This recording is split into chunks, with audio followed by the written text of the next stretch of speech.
વલસાડ જિલ્લાના ઉમરગામ તાલુકાના ખૂબ ચર્ચિત સરીગામ જીઆઈડીસી નો પ્લાસ્ટિક ઝોન વિસ્તારમાંથી પસાર થતી કુદરતી વહેણમાં ગુલાબી રંગનું પ્રદૂષિત પાણી મોટી માત્રામાં દેખાતા માંડા ગામના પૂર્વ સરપંચ પ્રભુ ઠાકરિયાએ ગુજરાત પ્રદૂષણ નિયંત્રણ બોર્ડ સરીગામના અધિકારીને ટેલિફોનિક ફરિયાદ કરતા ગુજરાત પ્રદૂષણ નિયંત્રણ બોર્ડના અધિકારીઓ તાત્કાલિક ઘટના સ્થળે આવી પહોંચ્યા હતા।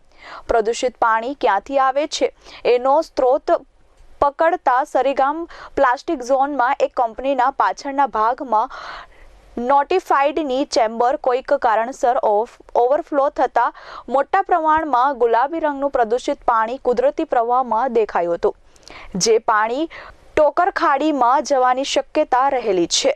જીપીસીબીએ સરીગામ નોટિફાઈડને જાણ કરી અને ઓવરફ્લો થઈ રહેલ ચેમ્બરને મરામત કરી જેટિંગ મશીન દ્વારા ઓવરફ્લો બંધ કરવામાં આવ્યું હતું।